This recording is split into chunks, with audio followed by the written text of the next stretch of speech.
Riverside is number 32, a 6'2 senior from Chicago, Illinois, Maurice Pullum. At the other guard for Iowa is a 6'6 senior from Flint, Michigan, number 23, Roy Marble. At the other guard for UC Riverside, a 6'4 senior from Santa Ana, California, number 33, Chris Jackson. For Iowa at forward, a 6'8", 230-pound senior from Springfield, Illinois, number 25, Ed Horton. At forward for Riverside, a 6'4 senior from Los Angeles, California, number 14, Jimmy Shorters. At the other forward for Iowa, a 6'5 freshman from Summit, Illinois, number 32, Ray Thompson. Forward for UC Riverside, a 6'5 senior from Lemoore, California, number 20, Pat Vieira. And the starting center for Iowa is a 7-foot junior from Bull Bells, North Dakota, number 51, Les Jepson. Starting center for UC Riverside, a 6'7 sophomore from Fontana, California, number 35, Sean Sheehan. We'll be back with first half action after this from our local station. Tonight's officials, all from the state of Hawaii, Pat Tanibe, along with Craig Peterson from the Western Athletic Conference, and a local official, Alan Dowie, who works NAIA games. We trust that your Christmas was a pleasant one. Hope you enjoyed the holiday, and now you will enjoy Hawkeye basketball tonight from Honolulu, where it was a beautiful day with a temperature in the upper 80s. Jepson at 6'11", jumps against Sheehan at 6'7". UC Riverside, a very short basketball team, but they control the opening tap. It looked like Jepson actually got the tap, but Eddie Horton did not get to it in time. And now look for Riverside really to put him up. And this is what they're going to do all night. That's they live and die by the three, and Pat Vieira hits one. And the Highlanders have the first 3 points in the ball game. They have never played a ranked Division I team.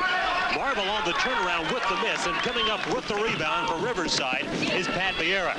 And another three attempt, and it is in and out by Pullum. Here's B.J. Armstrong. He's Iowa's leading scorer on the season and in the tournament. Has scored 43 total points in tournament play. Horton on the follow, and the Hawkeyes now back within 1 and 3-2. Marble's injury is to his left shoulder, so it should not bother his shooting particularly unless he really has to stretch across for the guiding hand on the shot. That, by the way, was the 27th rebound for Eddie Horton. What a job he has done. A three-pointer banged home by Vieira. He's hit a couple of them, and it is a 6-2 lead for Riverside. We talked about it before the game. They believe in a perimeter offense, and thus far, exclusively a perimeter offense. And Vieira is to be guarded by Jepson. Les has got to come out, flash a hand at him. Otherwise, they're going to have a substitute come out with more quickness on that perimeter. And you will not see Riverside use zone, or if they do, we've got a scoop, because they are strictly man-to-man. They don't even practice zone. Thompson from just inside the three-point line hits from the outside. So Iowa showing perimeter game of their own, and it's a 6-4 lead for Riverside. Riverside has played Division I teams in their history. In fact, their coach, John Massey, has gone up against Tom Davis twice when Davis was at Stanford, and Stanford came up with lopsided wins both times. Massey very much an admirer of the Hawkeyes head man. The three was hit by Vieira, but inside a violation was spotted and a foul called against Iowa, I believe, before the shot. And Vieira came off that screen, went ahead and took the shot anyway. He made it. That'd have been 3 for 3 from three-point range. And the substitution takes place. Tubbs in for Jepson. Brigg is going to have to definitely go out and guard Vieira. It was Jepson who drew the foul the game's first. And inbounding will be Pat Vieira. He's a senior from Lemoore, California, transferred from a junior college, the College of the Sequoias, but was considered a Division I player, at least by Texas A&M. Ray Thompson coming up for the block. I'll tell you, he has moved into his sophomore year. We talked a bit about that last night. He doesn't play like a freshman anymore. He is averaging 71% from the field since he's become a starter. And 14 points a ball game. That is not freshman-like play. Iowa a chance to tie it up with a two or go ahead with a three as BJ brings it up. Again, Riverside, a lot of matchup problems. Their tallest player is 6'7". The lob inside, and Marble comes up a little bit short, and it will be Riverside basketball. The Highlanders out of the edge of the Mojave Desert in Riverside, California. There's Tom Davis. He's now become the 7th all-time winningest coach in Hawkeye history. And for the first time, the Highlanders must face Iowa pressure. In their division, this is a national caliber basketball team, and that's Division II. The shot hit by Maurice Pullum, the only non-Californian on the roster. He's out of Chicago. And it's all Riverside thus far as they jump to an 8-4 lead. One thing to know about Riverside, even though it's Division II, it's made up primarily of Division I transfers. Here is Tubbs. The rebound by Horton, his second, both offensive rebounds. Tubbs tries to go back up with it, but travels, and Riverside gets the basketball. The top 7 players for the Highlanders are transfers. And you got to remember, California is blessed with many, many great athletes. And so, you know when you play a California team, they're going to be excellent athletically. In deep, it is Jimmy Shorters, the reverse layup. And it's bothered by Ed Horton, and Horton comes up with his 3rd rebound. Iowa trailing at 8-4. 3 minutes have been played. Iowa a bit sloppy. That could be due to a couple reasons. One, they've had to work hard for 2 games. They might be a little tired. The other, they did not practice today. They really didn't go through a walk around at all. They just went into a room, looked at some film, and discussed some of the strategy they wanted. In deep, it is Sheehan, and he tries to put it up, and Ed Horton has to lay off of him as Sheehan connects. Sean Sheehan, just a sophomore, really just developing in his basketball career. Didn't play much as a freshman last year. He gets 2 down, and it's a 6-point lead for Riverside. Their coach, John Massey, said his team's approach to this game, they didn't even talk about winning or losing, just about the thrill of playing the nation's 4th-rated team, and thus far, they're anything but intimidated. In and out by Pullum, and it's Hawkeye basketball as Jepson comes back in. Wade Garner will also come in for the Hawkeyes, and Wade Lookingbill, who hit 2 clutch free throws down the stretch against St. Louis, also checks in. And what a performance that was at the line by Lookingbill in the waning moments of the game last night. Sure was, Larry. At the timeout, I asked Wade after the game, what'd you think about? Wade says, I thought about Christmas decorations, ornaments, lights, anything but the free throw. And then he went out and he said, then all I can do was think about it. Take a deep breath, get the legs into the shot. And he said, I'm just glad they went in. Well, he coolly put them both in. Nice job by Shorters to break up the play, but Thompson comes back up with it for Iowa. And a Riverside player is down. An injury timeout taken by the officials. It looks like a knee problem by Riverside, and that is Jimmy Shorters, their starting forward, a 6'4" senior from Los Angeles. Maybe we can see how it happened. His rib cage goes into the knee of one of his teammates, and that right side of that rib cage is hurt. And also the knee, a little bit limping, is Sabalas. So 2 Riverside players get injured on the same play. Sabalas just came in at the last dead ball, and there is Shorters. And we have a timeout with 16:03 left to play in the first half, and we'll be right back.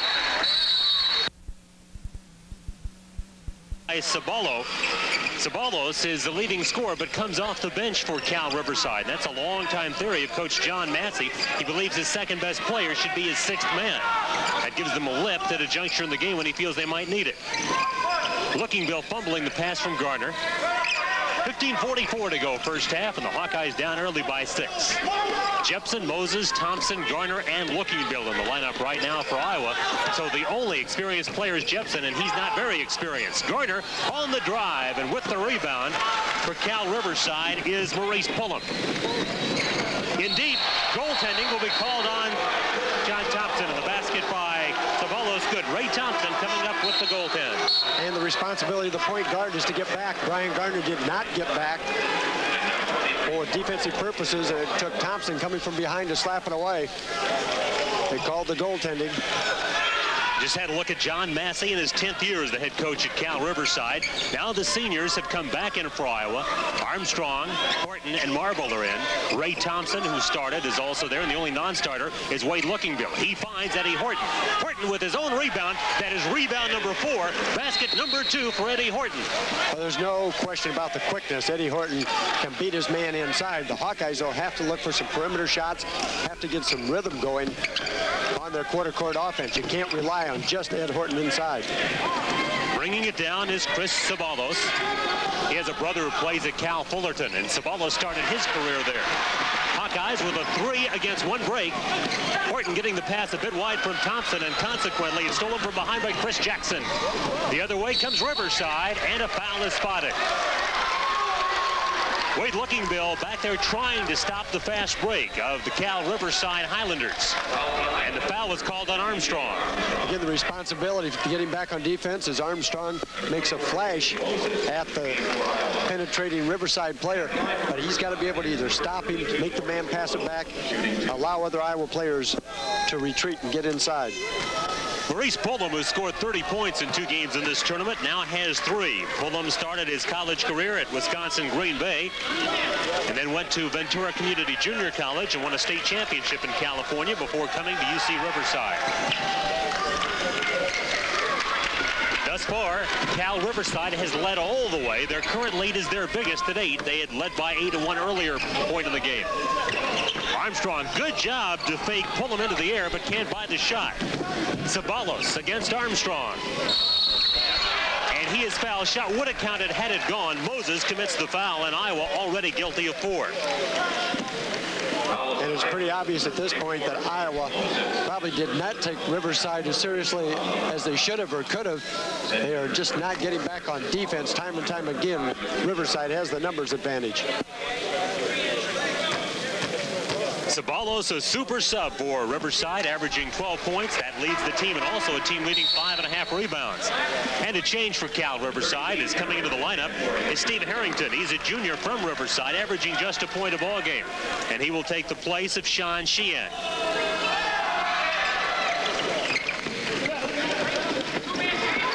The Riverside lead now is 9, their biggest of the game. 14:24 to play in the first half, and the Hawkeyes find themselves again in the situation of having to play from behind, something not unfamiliar to them in this tournament. Horton bustles in. Lookingbill had the rebound, knocked out of his hands, and it will be Iowa ball. Hawkeyes rely on those 3 seniors for a lot of points. So far in this game, just 2 for 9, and Armstrong and Marble have yet to score. Into the lane goes Horton. And he dishes it off, and a fine basket by Lookingbill. Wise move by Eddie Horton. Lookingbill comes up with 2. Against full court pressure, Pullum trying to dribble up. And it will be Riverside ball. In order for Iowa's pressure to be very effective, Larry, you know they've got to score. If Iowa cannot score, you're playing into Riverside's hands, which is they want to get the ball and run off the missed basket. Vieira looks to trigger. Armstrong goes for the intercept, but coming up with it is Maurice Pullum.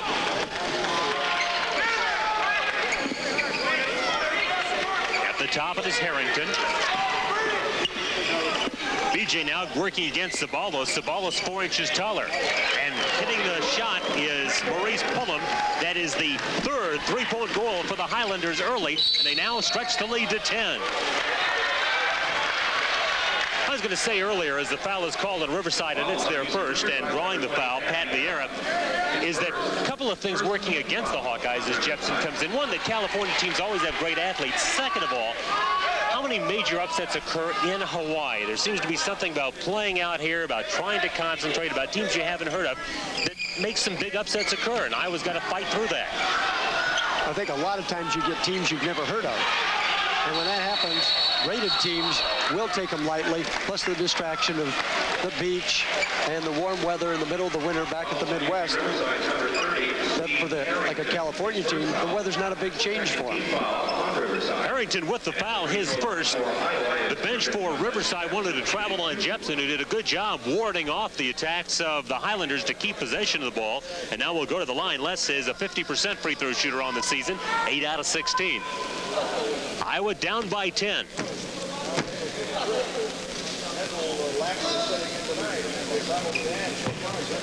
And the Hawkeyes have missed their first free throw opportunity tonight. Ray Thompson comes back in, and he'll replace James Moses.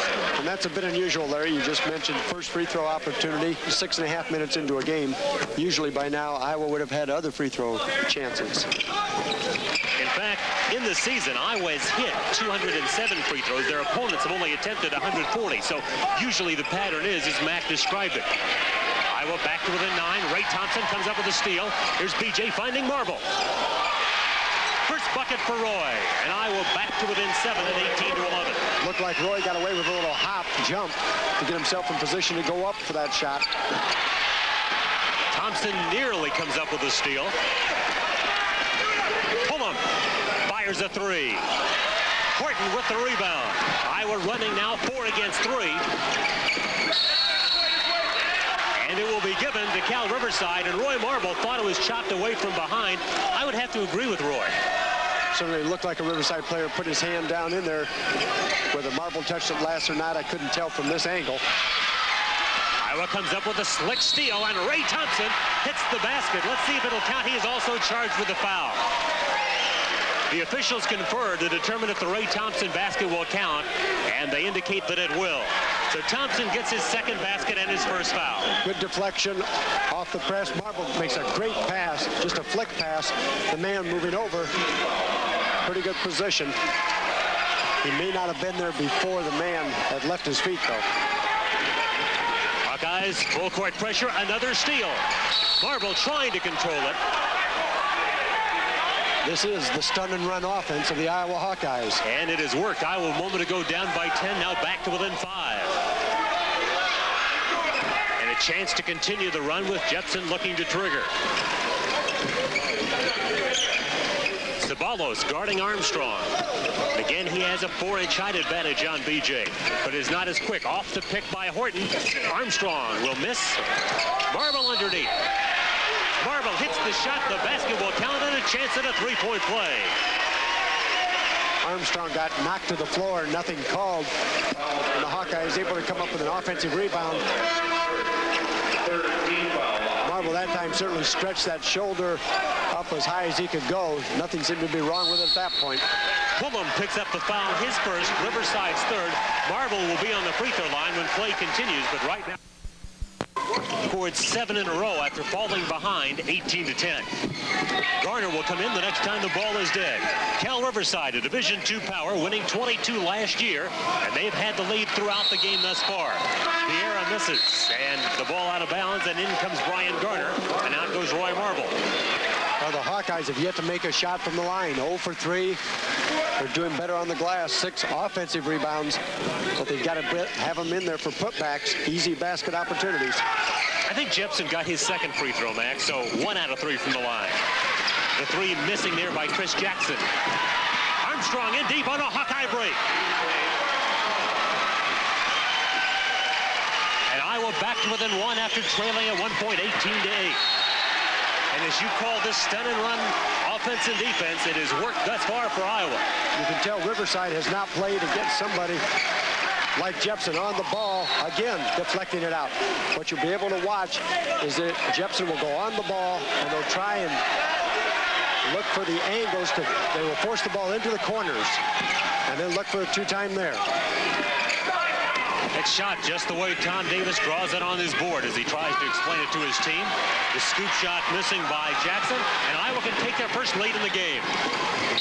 Armstrong is fouled, and BJ will go to the line, and that's where Iowa will try to gain their first lead. With the foul, Sean Sheehan his first. Armstrong trying to get it going. Not been able to score in this game. There's a little flick with the ball. Trying to put it off the glass. Body contact. Sean Sheehan drawing his first. And there's James Moses, who just came in as BJ, a 92% free throw shooter to the strike. Armstrong has had strings of 19 in a row and 23 in a row, and then he ended a 23 in a row streak, missing his first yesterday, and then hit 5 in a row after that. And Iowa has their first lead. 19-18 Hawkeyes, 11:46 to go in the first half. And Riverside now trying to get some continuity back in their offense. It was there early. They're trying to regain some composure. 34 Mike Ritter has just come in for Cal Riverside. He's out of Long Beach. And another 3 by Chris Ceballos, his first, already the 4th by Riverside. So they're going to be a threat as long as they can continue to do that. And again, that's what they look for. They look for the perimeter because they're too short to go inside. And that's a weakness the Iowa team has shown, not identifying a team that has more than one or two good perimeter shooters. Cal Riverside with the ball and the lead following the miss by Moses. Just under 11 left to play in the first half. And the pass goes wide of Mike Ritter, and the ball goes back to the Hawkeyes. And that's something Tom Davis would applaud, because after you have the pressure cause some turnovers, all of a sudden you'll get a non-pressure turnover, just like that one. Number 11 is Reggie Howard. He comes in along with Maurice Pullum.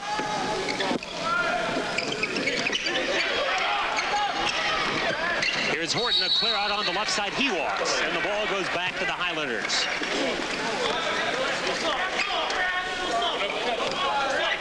Cal Riverside with only one loss this year. They're 8-1. They lost to the NAIA defending national champs Grand Canyon by 1 point after leading by 16 with 6 minutes left to play. So this is a good Division II basketball team. The left-hander Pullum missing from the left corner. And Horton with another rebound, at least 5 for Eddie already. Foul called on Riverside.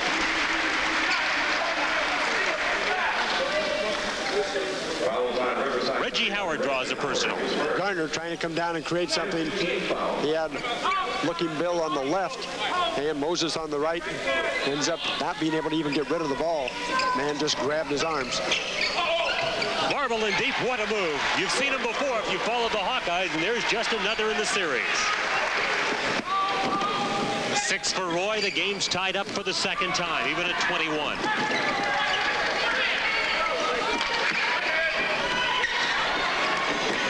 Howard finding Ritter. And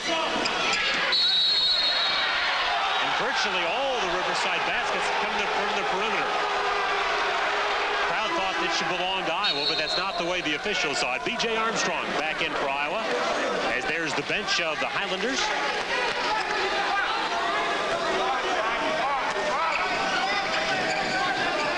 Ritter in difficulty, but he puts it in. Mike Ritter's first basket. He scored 11 in the semifinals last night against Eastern Washington. He's averaging 8. Riverside leading by 2. 9:55 to go in the first half. Good pressure by Riverside, taking away the passing lanes, leaving Looking Bill wide open. And there's a foul called away from the ball.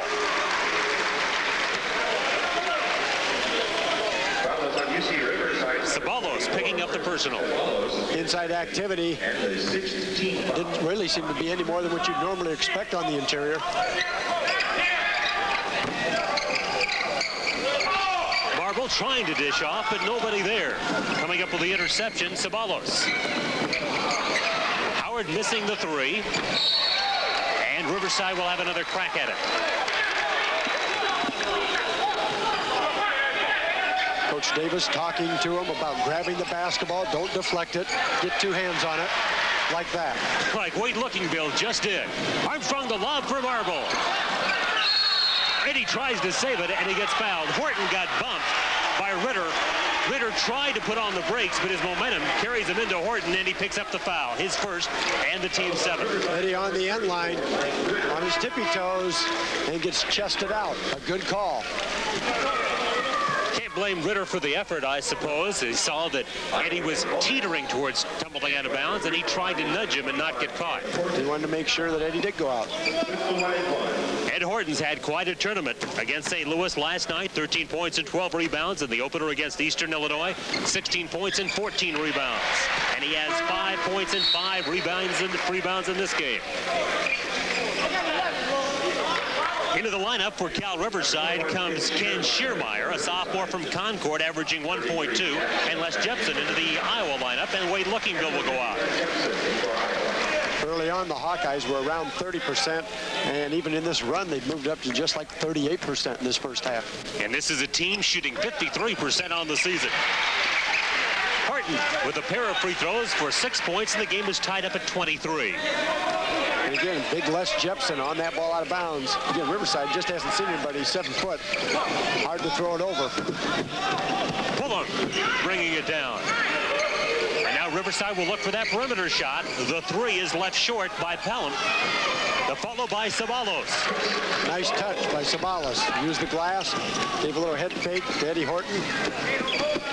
His 8 points, leading the Highlanders in scoring. Armstrong, being harassed by Howard, puts it up and in anyway. That's shooter's touch, Mac, with Howard all over him. He still found the rim and then found the bucket. And he had the height advantage. He knew once he got the man in the air, he could get the shot off. It was a matter of trying to have him draw the foul also.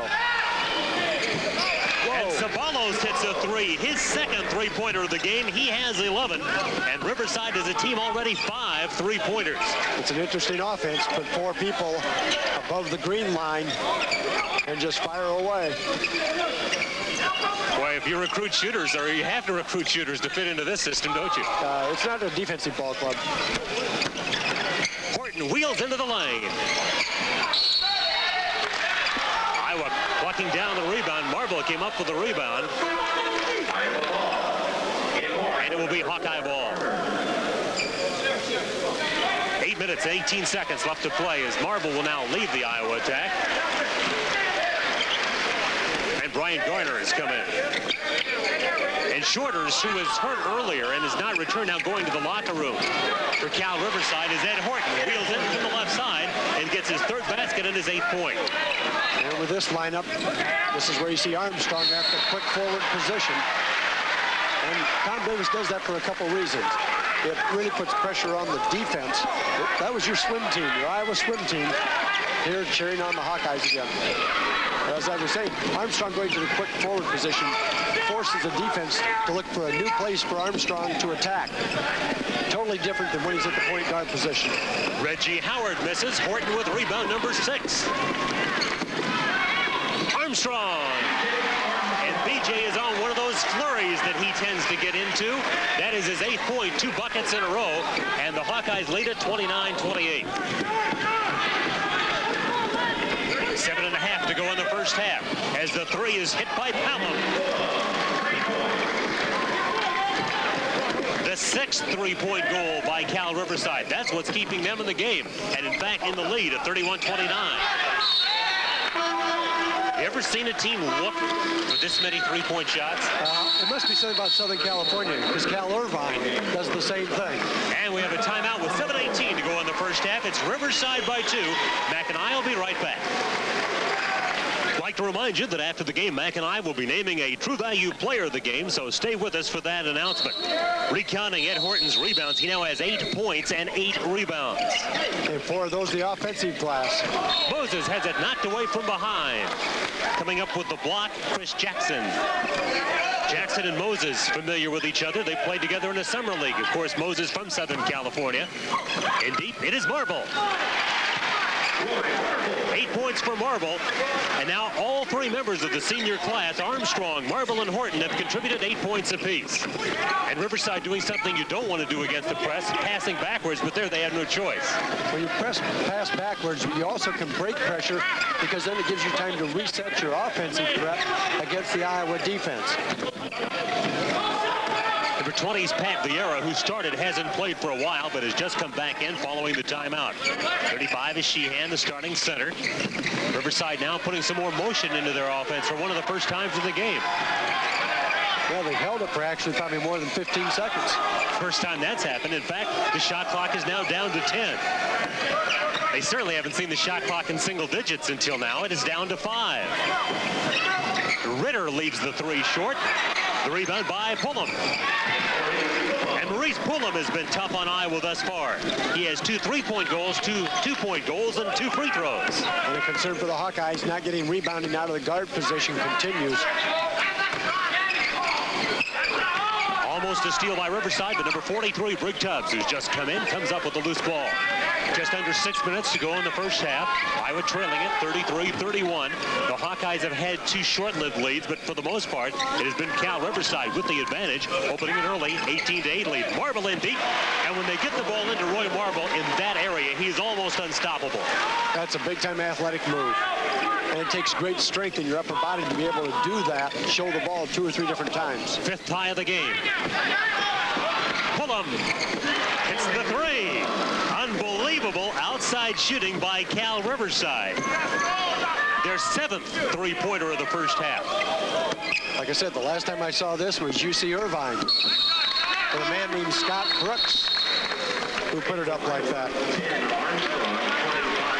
And now Iowa will send Ray Thompson, B.J. Armstrong, and Ed Horton into the lineup as Tom Davis talks to Ryan Garner on the Iowa bench. He's joined there by Moses and Jepson.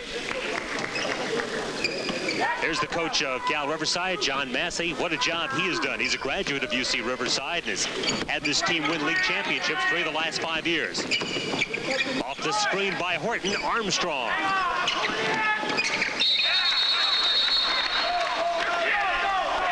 And they're going to give it to Riverside, I think. I think they're going to give it to Iowa. They point in one direction, now they point the other, and Tubbs will get it. Sabala stepped on the inline as he hit the ball back in bounds off Eddie Horton, but he was already out of bounds. John Massey, the Riverside coach, asks for an explanation. 5 minutes exactly to play in the first half. Iowa down 36-33.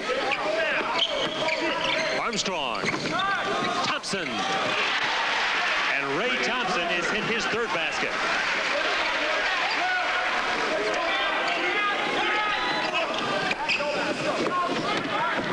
Attacking for Riverside, Pat Vieira. He is a good perimeter shooter, but you could say that about virtually everybody in the Highlanders lineup now, as it's proven right there by Chris Sabalos. Sabalos now with 14 first half points. Armstrong answers. And BJ's in double figures with 10. 8 3-point goals in the first half by the Highlanders. And the Vieira shot blocked by Ray Thompson, so he'll try a 2. And the ball's tapped up by Sheehan and followed by Sheehan. Armstrong took a charge, nothing called. I'll tell you right now, the UCR team is just icy hot out there. Everything they touch goes up and goes in. Icy hot. Is that even hotter than red hot? It's hot, hot. Marble in the lane, and again unstoppable inside is Roy Marble. He can make a living on getting the ball to Marble in the paint. He has 12 points, and Iowa back to within 1. 3:36 to go in the first half. If you looked at this matchup, you wouldn't have guessed that it might be this close. But again, Cal Riverside is one of the top 20 teams in Division II play. Not just this year, it's year after year. No, perennial national title contender. Pullum scoops the shot home. He's got 17 in the first half. It's pretty simple right now, Larry. Iowa's just going to have to play better defense to win this game. Thompson with a 3. For Ray Thompson, just the 2nd 3-point goal of his career. He's now 2 out of 12 from 3-point range. Game even for the 7th time, tied up at 42. Well, Tom Davis is not going to be pleased, regardless of the offense being used by Cal Riverside to give up around 50 points and a half. Horton will get a charge call, and let's see if he'll get a basket. I think not. No basket, and for Ed Horton, his foul, his first. He runs over the man before the release. 6th foul called on the Hawkeyes. And 2:39 remains in the first half. We have a timeout taken. We'll be back after these messages from our local Hawkeye swimming team. They're providing the bulk of the noise and the cheerleading responsibilities for Iowa here in Hawaii. The State of Basketball is the innovative coaches show of Coach Tom Davis. You never know what's coming as Tom visits with old friends, players, and even fans during this fast-moving half hour. It's at 10:30 Sunday nights. Be sure to witness the State of Basketball with Tom Davis.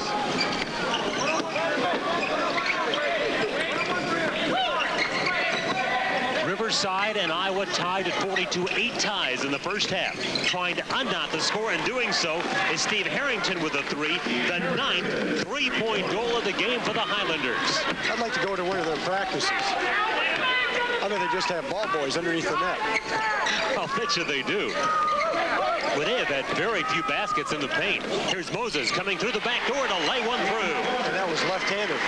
James Moses around the basket uses either hand better than anybody on the Iowa team. Get it, Larry. Iowa back to within 1 as Riverside nearly turning it over, and then popping it home is Mike Ritter. I'll tell you this, the Highlanders have had everybody on their floor show touch from the outside. There are no weak links as far as ability to shoot from the perimeter. And Riverside up by 3, and a chance to make it more following an Iowa turnover. And that play may typify a little bit of Iowa's synchronization in this particular half. Look at three-point opportunities. Iowa's got a great percentage, but the number of Riverside, 17. They put up 27 the first game of the tournament. They're certainly not shy. Here's another 3 try by Sabalos. What they do with that three-point play is really stretch your defense.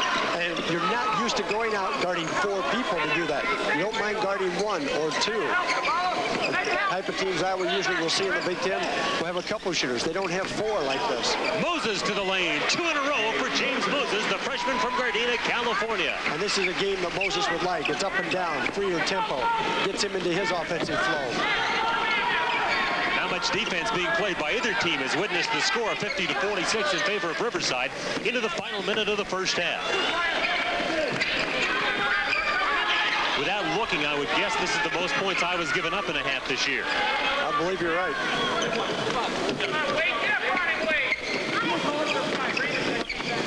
The shot clock is at 20, so it's about 20 seconds ahead of the first half clock, which you see in the lower right-hand corner. For just the second time tonight when Riverside has the ball, the shot clock down to single digits. It is at 7. They clear for Sabalos. And Garner comes up with a rebound. He's got to recognize the clock. He's got 20 seconds. 3 by Moses. And Riverside back the other way in a hurry. Leading the break, Reggie Howard. Here is Ritter. Now you saw he could have penetrated. He didn't want to. He stopped at the 3-point goal and fired. That's the offense. Garner, desperation, will come up short. And at the half, a Division II power has the 4th-ranked Hawkeyes on the ropes. The halftime score, Cal Riverside 50, Iowa 40. Kind of a shootout at the OK Corral, Mac. I guess that's the way you'd have to describe it. But trailing 50-40 is 30 of the Cal Riverside points have come beyond 3-point range. What's Iowa got to do? Well, it may be a shootout, but it's not okay with the Hawkeyes. I'll tell you. You've got right now defense that's going to have to be put up by the Hawkeyes. They've got to come out and extend, get a hand in the face, or even try to deny the passing lane. You can't let a great shooter go ahead and have his freedom. You give an offensive player freedom to shoot, they'll just tear you apart, put you in pieces, and then just leave with a smile on their face. And that's what Riverside's done so far. Also, the rebounding. Iowa, again, is 1 rebounder, Eddie Horton, nobody else in there. Guard support's not there, and they have gotten nothing out of the other forward position. It's been the case in the tournament. The Hawkeyes are going to have to develop some more help already on the boards. Well, it's already been in this tournament. You look at a close game last night, the night before they were down at halftime. This is what they're going to face in the Big Ten, especially on the road. It's going to be very difficult to come back, and now it's going to be the Hawkeyes. They're going to have to get the pressure onto the other team with that full court press, and then be able to go ahead and come down, show some patience. Obviously, the continuity has not been there either at that quarter court offense. Oh, that's true. Now, the Hawkeyes had not trailed at the half until the first game of this tournament against Eastern Illinois. Now, for the second time in 3 games, they find themselves behind at the half and giving up 50 points, most they've given up in a half this year. Well, there's no doubt that when Tom Davis walked off this court, he was not a happy camper. And I think you're going to find that he's going to say some things to these kids. There'll be a fire-up situation in the second half.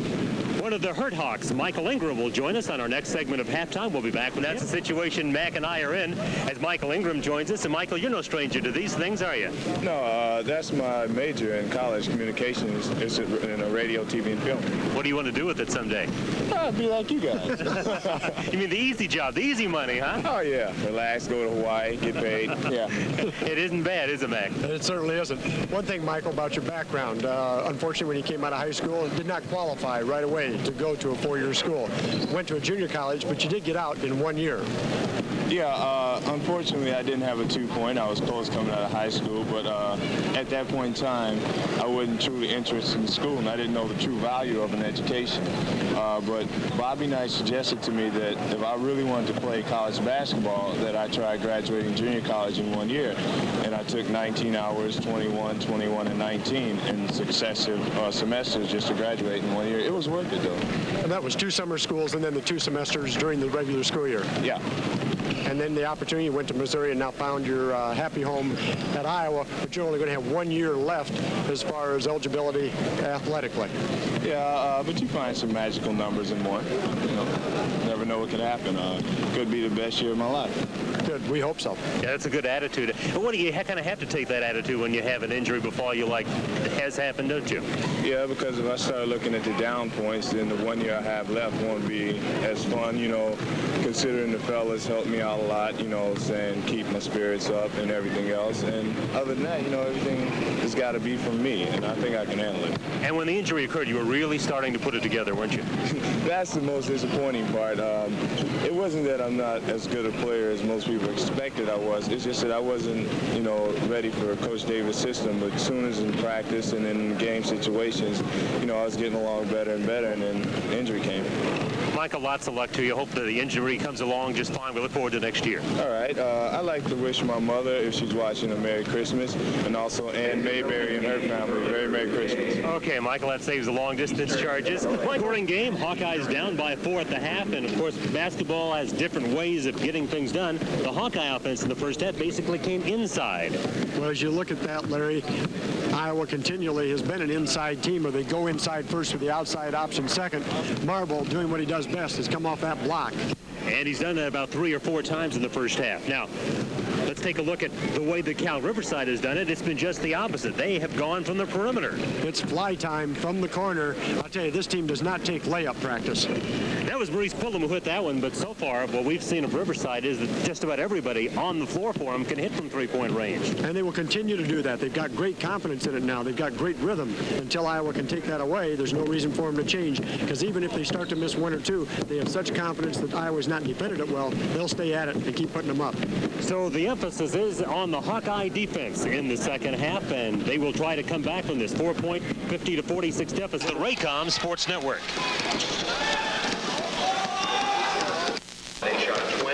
Larry Morgan and Mac McCausland back in Honolulu. Let's take a look at the halftime stats, and it's a real shootout. Well, it certainly is. The percentage, Iowa shooting 54%. But what you've really got to look at is that 3-point field goal. Iowa 1 for 2, same percentage, 50, but it's 9 for 18. That's an additional 8 points they found right there. Rebounds, Iowa out rebounding, but they have not taken the glass, what you call critical times, when they've had easy opportunities and really control and let Riverside have 0 opportunities on the offensive glass, because nobody's in there. They shouldn't get 1 offensive rebound. Most points the Hawkeyes have given up in a half. Let's see who's doing it for Cal Riverside. And basically, it's been first of all for Iowa, it's been Roy Marble and B.J. Armstrong leading the way. And earlier in the tournament, Iowa primarily an inside-out oriented team, which would mean Eddie Horton should be up there in points. He is not in this game. Now for the Highlanders from Riverside, California, it's been Chris Sabalos, who does not start, but is an excellent performer with 17 points, and Maurice Pullum has got 16. Well, you look at that, and Vieira got 6, and he had those in the first 2 times up and down the court when he knocked in 2 threes. And the Hawks are not without their fans here, certainly the case. Iowa's swimming team leading the cheering, but still a lot of other Hawkeye fans and supporters here. Michael Ingram he just stopped by after the interview, wanted to make sure everybody out there that sent him cards, letters, flowers, that he could say thank you, Merry Christmas, and hope everybody has a Happy New Year, because he really appreciates the Iowa fans. He just said it's unbelievable how many cards and letters he got. He would not be able to obviously return all of those as far as responding to it, but he did say thanks much. Oh, that's terrific. The Hawkeyes go back to their starting 5 of Jepson, Marble, Armstrong, along with Horton and Thompson. Now, early in the game, the Highlanders lost starting forward Jimmy Shorters, who averages 10 points a game. He had a teammate hit his knee with his rib cage, and he has not been able to return. And so they will have a change as we go to the second half. Number 24 will be Chris Sabalos, who will start ahead of him. Also in the lineup, 33, Chris Jackson, 32, Maurice Pullum.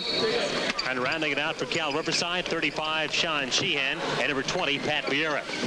Second half underway, Iowa trailing at 50-46. I think right now you're going to find out a little bit about this Iowa team defensively, one-on-one, mano-mano, what they can do with somebody. Vieira tries a 3. That is the 10th three-pointer of the game for the Highlanders, and obviously the halftime break didn't cool him off. Vieira with his 3rd three-pointer. A good coaching move for Vieira. Jepson, not used to coming out to 20 feet to guard somebody. They just worked it to Vieira off the motion. With the steal underneath is Chris Sabalos. Sabalos, an excellent player. Started his career at a Division I school at Cal Fullerton, but he'd been recruited by Riverside even prior to that. And Vieira has hit his second three of the second half. They now have 11 of them. That's exactly a duplicate blueprint of how the game started. In fact, it was Vieira at the outset of the game hitting the long shots. Now BJ tries for a two, and the scrap for the rebound, and it will belong to Cal Riverside. So the Highlanders, a Division II power, are battling nose-to-nose with the fourth-rated team in the country. An early change for Iowa's Wade Lookingbill comes in. He takes the place of Les Jepson. Well, Eddie Horton got that foul pushing from behind. Gave a little elbow. His second personal foul. And it's the first call on either team in the second half. With the inbound, Vieira of Lemoore, California. He's a junior college transfer. Top 7 players for the Highlanders did not start their career at UC Riverside. And another three-pointer, and this time it is Maurice Cullum. He now has a total of 20 points.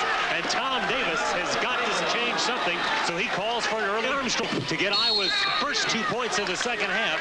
And then at the other end, Ed Horton tries to knock the ball away from Pat Vieira and draws his third personal foul. After the score, Riverside goes for the long down-court pass. Both people going for the ball. Horton bodies him, gets called for the foul. That's his third, as you indicated. So it was a 4-point lead for Riverside at the half. Then they scored the first 9 points of the second half on 3 3-point goals. Ray Thompson going up in the crowd, and he is called for the foul as he and Maurice Cullum both battling for the loose basketball, and Thompson picks it up. Again, lob pass situation. Both players going for the ball. Fair chance by both to go for it. Iowa's already committed 3 fouls in the second half, and we're still at 18:35 to go. Cal Riverside leads by 11, and they've got the ball. Obviously, there's plenty of time in the game, but the sand is slipping through the hourglass. Hawkeyes are going to have to put some pressure. If they could pull it off, it would be a stunning upset. And with shooting like that, in the first points of the game for Chris Jackson. And that is 4 3-point goals to start the second half and 13 for the game for the Highlanders. Hawkeyes cannot panic. They have to stay in the quarter-court offense. It's going to be the defense that's going to get them back into the game to win it, not the offense. Ray Thompson answers with a 3, his second of the game. And Iowa's second of the game. And the cool freshman now in double figures with 12. And the Hawkeyes are going to have to retreat. A travel forced by Ray Thompson. As Sabalos tried to come around him, Thompson jumped in front of him, forcing the walk. Once there's a made basket, Larry, the Hawkeyes have to get back quickly. They cannot just loaf back into position. They have to sprint.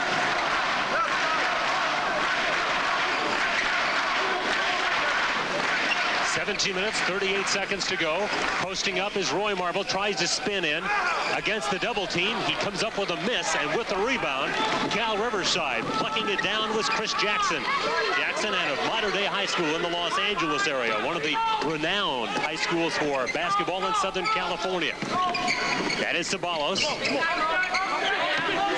Cal Riverside again staying outside the three-point arc. Vieira looks for his third of the half and gets it. Pat Vieira, 5 three-pointers in the game, 3 in the half. That is now 14 for the Highlanders. And their lead is 14 points at 65-51. Almost stripped by Jackson, but Iowa gets to keep it. Tom Davis will go back to his bench. Rig Tubbs, a freshman from DeWitt, who's not yet scored, checks in. And he will be the third power forward. Coach Davis has tried in this half. See if he can calm down Vieira. Armstrong. Horton. And Ed Horton, who has his 10th rebound, comes up with his 10th point. What a job he's done on the board, but as you pointed out at the half, Mac, he's not had much help. It's really been just a one-man show inside for the Hawkeyes, and it continues to be that way. Iowa applying the pressure. Thus far, Riverside has handled it with the exception of one brief moment in the first half. A 12-point lead for Riverside and the ball. Now, one thing that I would think worked to their disadvantage, Mac, they don't have the kind of offense that can really slow it down and eat up the clock if they have a big lead. What they will do, they will just bring it all out and do just that. Run backdoor reverses out of their same offense to take time off the clock. Thompson's block, forcing a loose basketball. The possession arrow will give this one to the Hawkeyes with 16:19 to go. Jepson comes back in for Iowa, and leaving will be Ed Horton. Inside cut and move. Block shot opportunity by Thompson. It's perspiration being wiped up off the floor. A 12-point lead for Cal Riverside. Armstrong off the high post pick. BJ's second bucket of the second half and 14 points in the game. This is Pullum, the only out-of-state player. He's from Chicago for Cal Riverside. Smart play by Pullum. Called the timeout, had nowhere to go with the ball. And he was tracked, then he took advantage of it. 15:56 to go. Get your tickets early. They're available at the ticket office at the arena. For information, call 319-335-9327. Larry, you look at Eddie Horton, who's now out of the game. He has 10 rebounds of Iowa's 19. Other than that, Roy Marble has 3.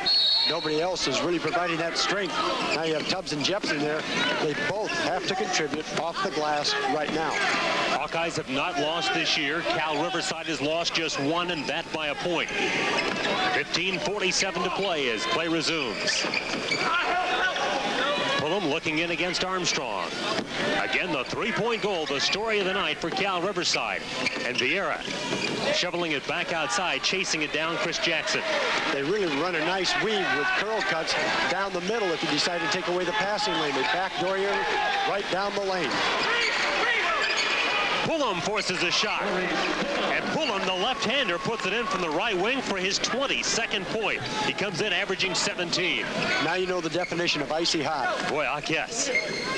Remember, no team has shot 50% against the Hawks this year. In fact, opponents are shooting just 41% against Iowa. So that puts this effort by Riverside in perspective. It is a superb offensive effort. Garner missing it badly, and so now Riverside up by 12, comes up with just under 15 minutes to go. Cal Riverside, a team that wasn't even supposed to be in this tournament. New Mexico State had been penciled in until October, and then they dropped out at the last moment. Pullum has hit 2 in a row. And he's hit 2 in a row with BJ right in his face. You know, it's not defense there. It's not poor defense. You're right. He's just hot. He put that up like a shot put. Moses misfires with the rebound, Sabalos, and he got pushed by Jepson. So Iowa's committed their 4th foul of the second half, while Cal Riverside has not yet been called for any. Second foul on Jepson. And this is just the opposite way that an Iowa game usually goes. They have the other team in foul problems. Iowa has just not gone inside with any kind of continuity. They've not gotten play out of the big people inside other than Ed Horton. Sabalos to trigger. That's Pat Vieira. Iowa with some token backcourt pressure. 14:20 left to play. The Hawkeyes trailing it by 14. Number 30 is Steve Harrington, just came in. That's Vieira and Jackson. And again, they don't have anybody who can't shoot the three-pointer. Witness Chris Jackson. 15 three-point goals for Cal Riverside. And this 17-point lead, their biggest of the game. Still lots of time, but you keep an eye on the clock, it becomes a factor. Marble in a crowd. Marble goes for the reverse layup. A foul is called, and I believe he'll have a chance at a three-point play. And Coach Davis pointed out to the officials, that's the first foul you've called in this half. Marble, strong move on the inside. Big step, gets the ball off the glass. Really an excellent athletic move. Harrington with the foul. That's his second personal, and that is the first called against Cal Riverside. And the Hawkeyes are going to have to pick up the defensive tempo. One reason Brian Gardner's in the game. The officials that time not communicating very well, because one official indicated Marble would get 2 shots, meaning they wouldn't count the basket, and the other official came over and said, no, basket does count. So Roy a chance at a three-point play. Marble has scored 20 in each game thus far in the Chaminade Classic. He now has 14 in this one. And coming out with it, Roy Marble. Marble's frustration's kind of taken out there with a hard dribble. That is Garner. The Hawkeyes finding themselves in a position they have not been in this year, trailing by double figures, 13:25 to play. In fact, they have barely trailed in the second half of a game this year. And nothing but yellow shirts on the interior when Ed Horton's not in there. Horton on the bench with 3 fouls, the only Hawkeye in difficulty. On the other end, Cal Riverside hasn't committed that many fouls at all. They have only one player with more than 1, and he's got 2. Exactly 13 minutes remain, 72-57 in favor of the upset-minded Highlanders. Harrington. And he looks like the least likely three-point shooter on the floor, and he hits his second three-point goal. I say that because he's 6'7", 190. Looks like he'd be more of an inside player. And a travel will give the ball back to Cal Riverside. 12:43 left to play, and the Hawkeyes trail by 18 points, and Tom Davis will have to use another timeout. Day out at home or on the road, you can always count on the great taste of Bud Light. It delivers every time, so ask for Bud Light, cause everything else is just a light. The Hawkeyes are now looking for some light at the end of a tunnel because they've been buried by Cal Riverside. The story, three-point shooting, that the second half total for Cal Riverside. Do you believe that? 7 out of 7? Well, that's just unbelievable shooting. And 9 out of 10 for the half. That is unbelievable, incredible, awesome, every adjective you could use to describe it, because nobody ever shoots that well, not even in shoot-around. But Cal Riverside is doing it. And when Riverside came out after halftime to warm up, they went to a 3-shot drill. They didn't take layups. Here's the left-hander, Pullum, finally missing one. First three-point miss of the second half for Cal Riverside. Thompson fights to keep it alive and winds up with it. Here come the Hawkeyes, 4 against 2. Now they have to pull it out. Armstrong, let's go, and connects on the 3. 17 for BJ. Iowa's second three-pointer of the second half and their third of the game. And a turnover. Thompson Wakes up the fans. So the Hawkeyes back to within 13. Just what they needed. Now they need to play some half-court defense as Cal Riverside brings it up. Not some, a whole bunch. A whole bunch.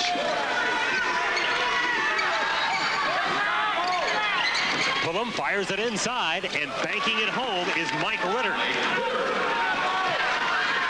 It's a well-conceived offense. You keep wide shooters out there and they do back cuts like that. Marvel fouled on the way in.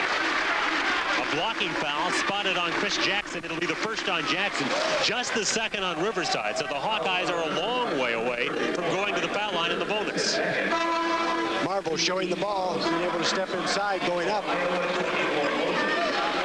getting fouled. But the great thing about the Riverside offense is it only works if you have the perimeter shooters. So far they do. So far that causes Iowa all kinds of defensive problems. Tom Davis making some changes. Garner in, Marvel out. Tubbs is also left, and Lookingbill comes in. Lookingbill into Horton. Horton on the follow. Ed really getting hungry around the glass. He has got double-figure rebounds, double-figure points, all 3 games of this Chaminade Classic. And I would think it's a shoo-in for the all-tournament team. It's Cal Riverside, the Cinderella team of this tournament, the only Division II team here, and the team that wasn't added to the field until October, threatening to upset the 4th-ranked Hawkeyes. 11 minutes to go, and a 13-point lead for the Highlanders. Harrington fouled on the way in. That is already 5 team fouls in the second half against the Hawks. Eddie Horton went out there, flashed at the man, but did not keep his feet down on the floor. And the minute Harrington saw that, and just ducked under, drove it right to the basket. First foul on Brian Garner. Or second foul, excuse me, on Garner. It's one or the other. We'll I think it's one. The scoreboard says 1, so we'll go with that till we find out otherwise. Lookingbill out, Tubbs in. At the free throw line is Steve Harrington. Harrington out of Riverside, California, really not highly recruited. Stayed home, went to school, didn't score the other night against Chaminade. And he now has 7. That was the first free throw of the second half for the Highlanders. Number 11 is Reggie Howard, who, by the way, is the cousin of the former Nevada Las Vegas great Reggie Theus, who's torn up the NBA for years and years. He's in at a point guard.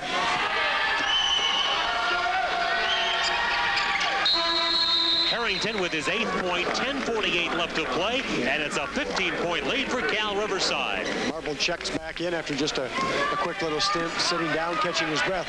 You've got to give Riverside credit. They are playing offense, but they are also preventing Iowa from running their offense that they want to do. They're playing very good defense on the interior.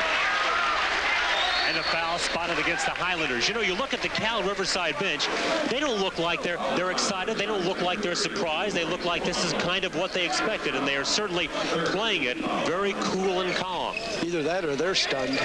One of the two. Pullum with the foul. Now the turnaround by Horton using the glass. And Eddie Horton's done a whale of a job for Iowa. 14 points and at least 10 rebounds. Coming down with it, Sean Sheehan. Sheehan, the starting center, but doesn't really play as much as some of the reserves for Cal Riverside. A three is hit by Reggie Howard. Do you believe this? That's the 17th three-pointer of the game for Cal Riverside. Carter answers for Iowa. Well, last year, Howard shot 53% from the three-point range. You've got to identify those people.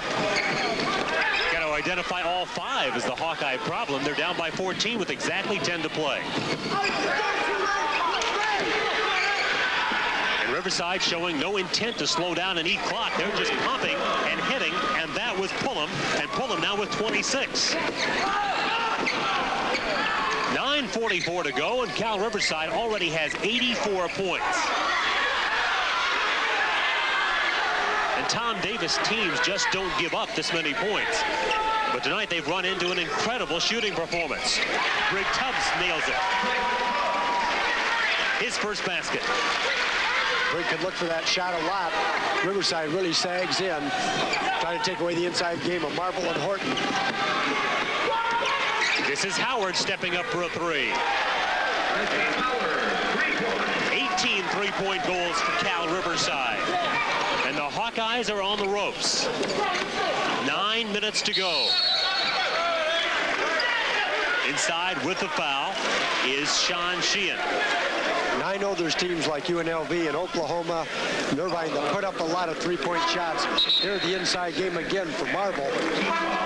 Once they get it inside, they seem to get fouled. Iowa can get it in there, but they're only going to get 2 shots, 2 points. Every time Riverside gets it, they make a 3. Number 20 is Pat Vieira, who has hit only 5 three-point goals for Cal Riverside in this ball game. And I think he did it in 5 shots. I think he did.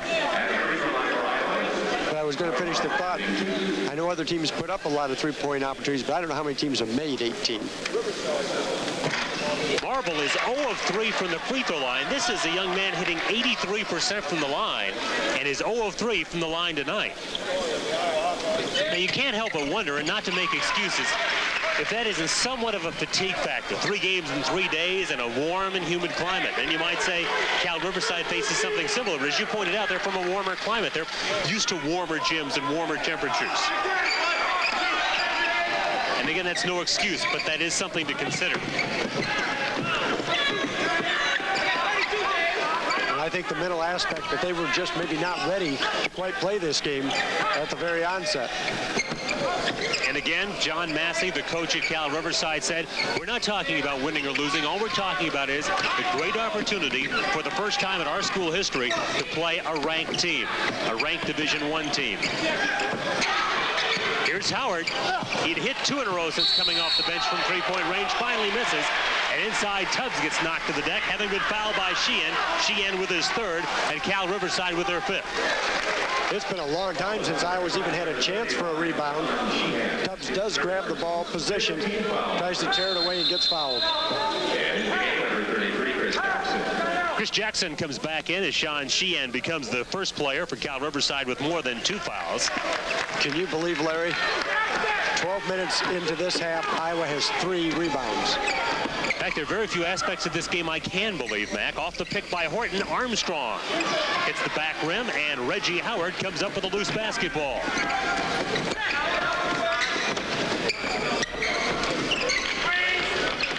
Cal Riverside threatening to make this a Christmas to remember for the Hawkeyes, but one they won't want to remember if things continue in this trend. Iowa has not lost yet, has risen to 4th in the national rankings. They isolate on the right side, but a good job by Moses to keep Jackson out. Shot clock down to 13. Shot clock at 8. Shot clock at 4. At 2. And a 3 by Jackson. His third, their 19th. That was an NBA 3. Howard knocking it away from behind. Stealing it from Armstrong is Chris Jackson. Armstrong comes back up with it. Rebound underneath by Horton. Ed Horton working hard. 16 points for Eddie. And don't be surprised if Riverside decides now to start milking the clock a little bit.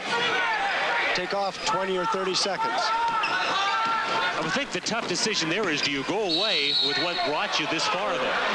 Traveling violation called on Chris Jackson. Hawks get the ball back. 6:58 to go. They trail 90-73. Looking Bill and Thompson come in. So does Garner. Armstrong will leave, and now so many substitutions. We'll wait till they all get out there, and we'll tell you how Iowa will line up. It'll be Garner, Looking Bill, Armstrong, Jepson, and Thompson. John Davis looking for fresh legs as Thompson guns a 3. Ray Thompson has hit 3 3-pointers in this game. He has 8 second-half points and 17 in the game. His career high, 20 in the first game of this tournament against Eastern Illinois. So Ray Thompson, as a starter, just growing more and more comfortable with his role. 6.5 remain. Iowa down by 14. Hawkeyes still a long way to come. And again, Cal Riverside taking a little bit of time off the clock. Pullum missing it, leaving it short. May have got bumped a little bit. Thompson in deep. For Ray Thompson, the freshman from Summit, Illinois, that is a 19-point performance. Iowa now really turning up the pressure, and it forces a turnover. Armstrong with the steal.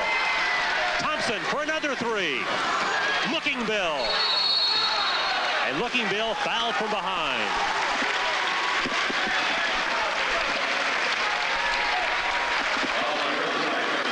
The foul called on Sheehan. Thompson shooting this one. He had hit 7 in a row until that particular shot a little short. Looking Bill getting some. Larry Morgan and Mac McCausland back at the Blaisdell Center in Honolulu, where Iowa's down by 12. They've trailed by as many in this ball game as 19 points, and that was moments ago at the 7:28 mark. Now we're at 5:52. Looking Bill to the line, trying to cut it back to a 10-point deficit. He now has 3. Last night in the clutch, down the stretch, Looking Bill 2 key free throws, and tonight these are just as important. He hits them both. Iowa back to within 10, the closest they have been since the 16-minute mark in the second half. And now a chance to pull it down to single digits as Horton comes up with the interception. Now it's critical the Hawkeyes get a good opportunity and look for him to go inside. Horton and Marble stripped to the ball, and he will go to the free throw line. Tom Davis applauding the effort for Iowa getting the ball inside. Iowa's now in a position they don't have to take the 3-point shot. They can take the shot inside, get it inside, see if they can get 3 points from Marble or Horton or Looking Bill or Thompson. The perimeter offense, only if it's wide open. Ceballos with his 3rd foul. Marble has struggled at the line tonight, something he has not done all year, but he truly put that one through to give him 16 points. The Hawkeye swim team trying to push the Hawkeyes to victory. And it is an 8-point game. Closest Iowa's been since the early moments of this half. Hawkeyes setting up their full court defense. 5:42 to go. And Ceballos throws it off the legs of Looking Bill. Not sure what he really accomplished there, Mac. Well, not having the 5-second count called against him. Yeah, that's the only thing. That was critical because that could have been a big turnover for the Hawkeyes. Smart play really on Ceballos' part. Ooh. And coming up with it is Marble. Marble then gets pulled down by Jackson. Jackson felt he got roughed up. And then he was tripping over the leg of Marble. And when he went to the deck, he got called for the foul. We were getting aggressive, and the more aggressive they get, it seems like the Hawkeyes get more breaks. 5:32 left. Critical free throws every time Iowa steps to the strike. And into the lineup for Cal Riverside. Some little strategy to think about, Larry, is Iowa has committed 5 fouls this half. They would not have Riverside shoot a 1-and-1 until 2 more fouls are committed. So at some point they may want to give a foul to make sure they can foul late in the game. Marble misses front end of a crucial 1-and-1. And a jump ball is called. The possession arrow will give this one to Cal Riverside. 5:27 to go. The clock becomes critical. Loose ball, then the scramble. Down to the floor. Thompson came up with it.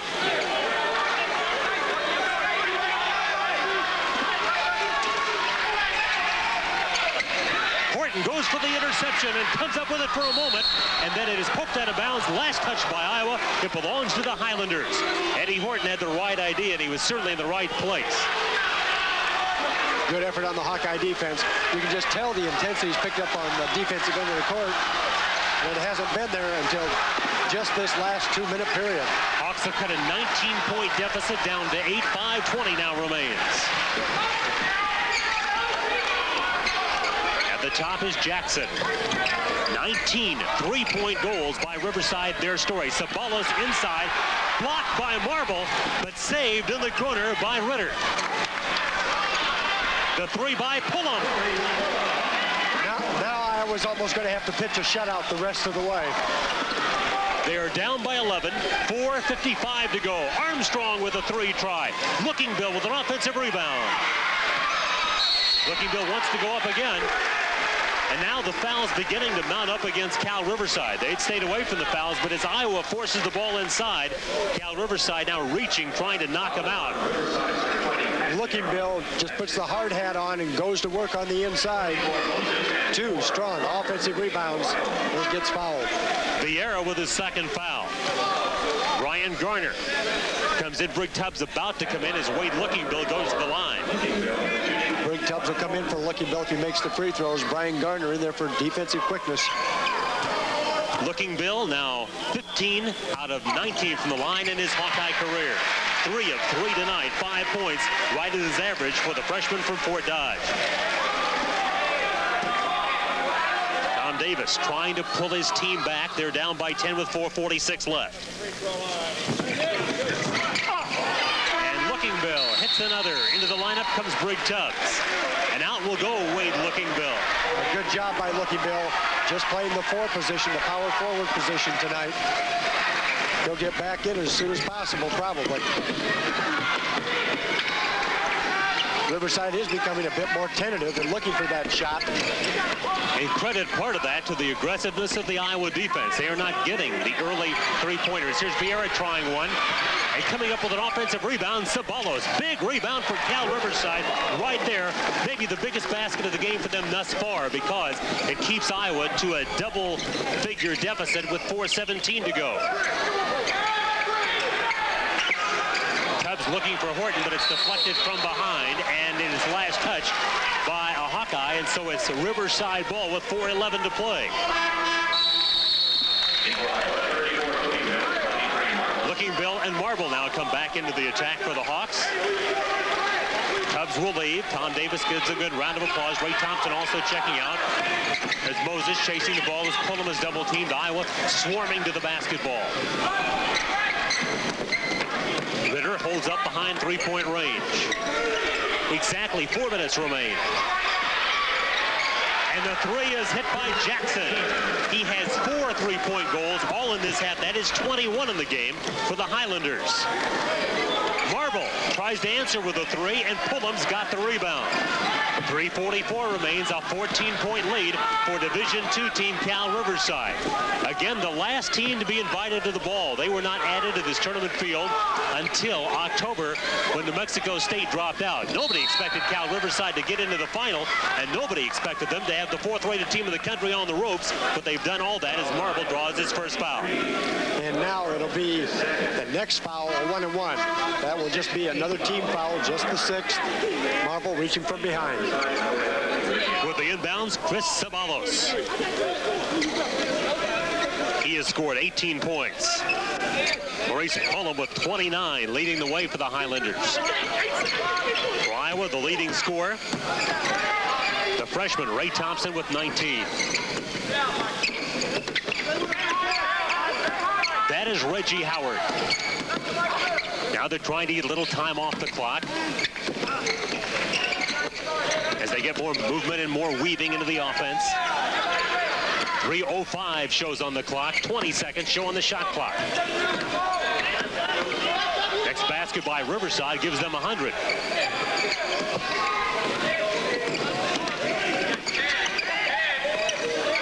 Shot clock is down to 5. Ceballos. And the rebound is claimed by Marble.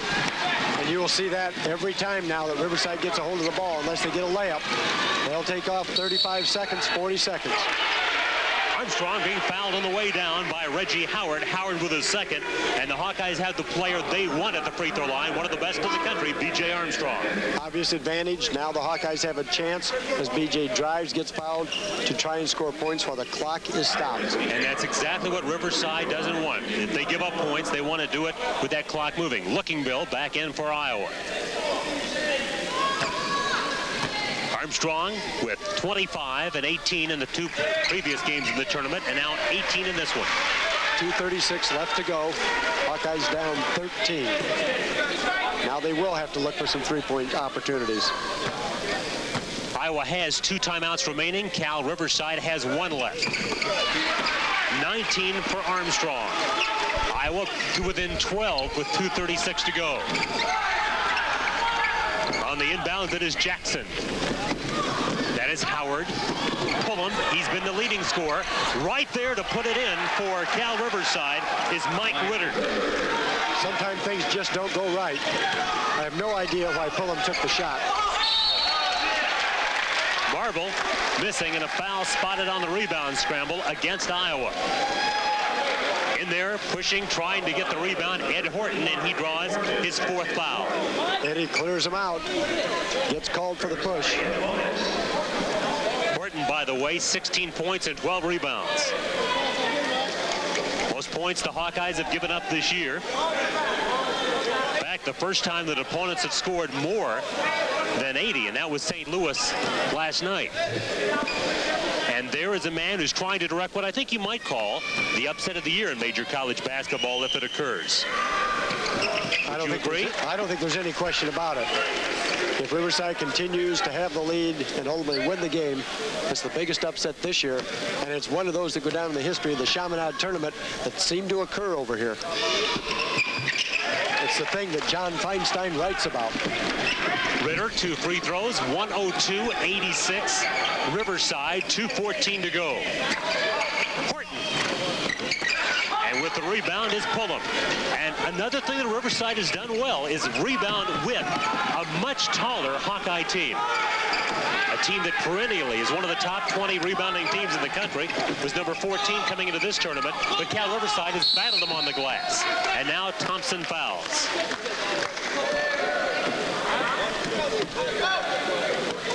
.153 remains. Cal Riverside got here by knocking off the host team of the tournament, Chaminade, 84-81, and then beating Eastern Washington 80-74. Now last night they shot 56%, were 8 out of 18 from 3-point range, so this is not necessarily a fluke. They are a good shooting team. This is their game. This is not something they pulled out for Iowa. It's a perimeter shooting team. They just don't have the height to go inside. If Pullum hits this one, he's got a 30-point night. 1:53 left, 103-86. There is John Massey. He directs his team annually into the Division II NCAA tournament, which is only a 32-team affair. So that is quite an accomplishment. So to say this would be his biggest victory might be stretching it a bit. It'll be one he'll long remember if he hangs on.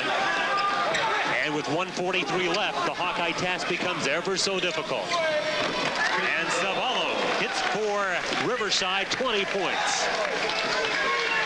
Well, this will be an eye-opener for, I think, the Hawkeye basketball players for the work they have to do. Just a week and a half till the Big Ten season gets started. And just one more non-conference game for Iowa. That will be Friday night at home against Southwest Texas. And then the Hawkeyes have 5 in a row on the road. Moses leaving it short. Horton with yet another rebound. And it's poked out of his hands by Jackson. Unofficially now we have Ed Horton with 13 rebounds and 16 points. 1:20 to go. Marble for 3. And Sabalos has got the rebound. It is just about history. 20-point lead almost. Well, I guess it is virtually out of reach now for Iowa.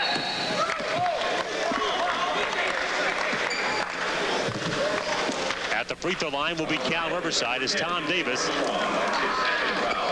has seen his team play from behind all night. Armstrong with his second foul. You look back, Cal Riverside opened an early 18-8 lead. Then the lead changed hands in the middle part of the first half.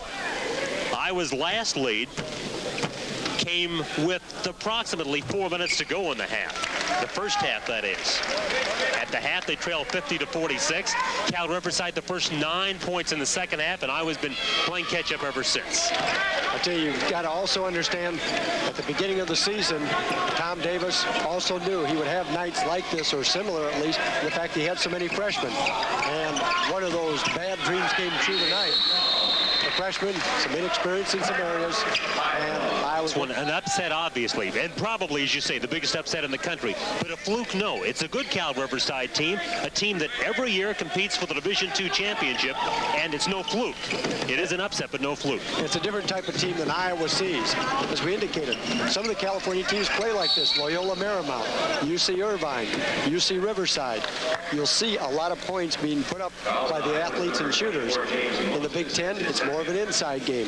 Garner hitting the floor hard with the foul is Moses, his second. So Iowa will go to 10-1, Riverside to 9-1.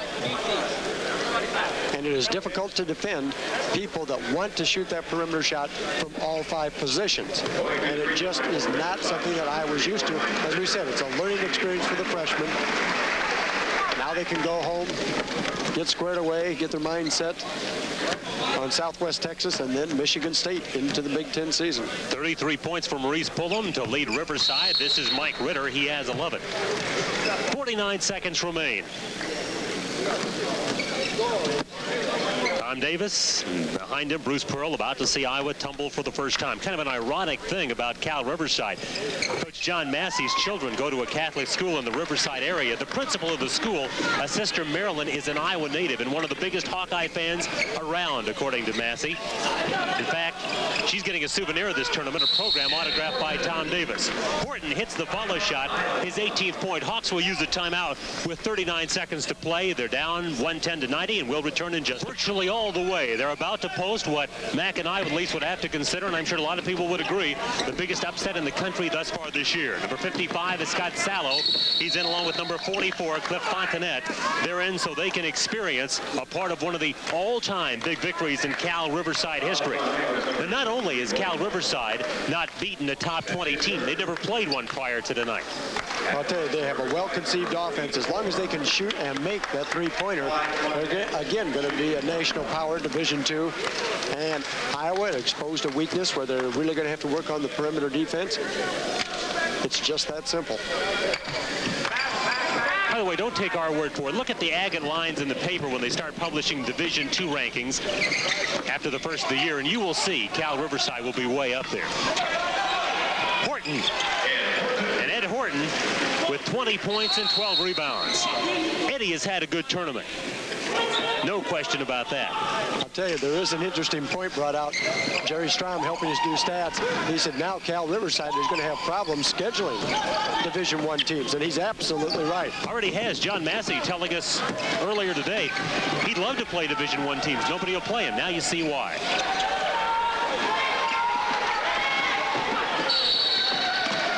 And the clock is stopped with 2 seconds remaining. Iowa possession. The Hawkeyes suffering a stunning loss in the finals of the Chaminade Classic. Moses will trigger.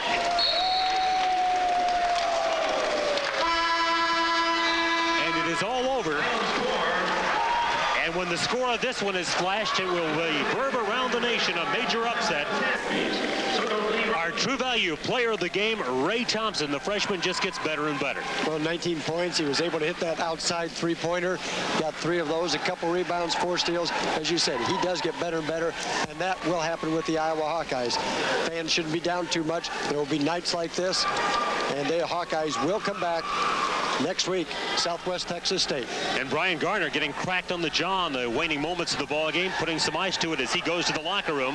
The Hawkeyes finish second in the Chaminade Classic. To show you how great an upset this was for Cal Riverside, Tom Davis with a 38-5 record in non-conference games coming into this one. But tonight it's the Division II Highlanders who post a major upset. Well, there's no question about how big of an upset this is. It will get better. Iowa's first loss. Final score, Cal Riverside 110, the Iowa Hawkeyes 92. Tonight's game has been brought to you by Bud Light. Everything else is just a light.